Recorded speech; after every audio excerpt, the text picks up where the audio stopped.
Hey everybody, we got a Smith Wesson 625-5 Classic in 45 Long Colt.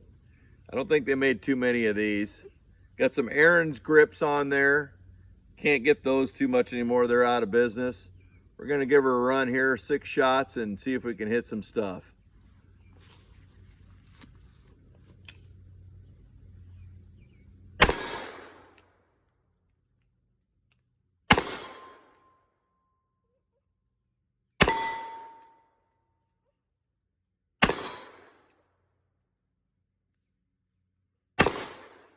That's funny.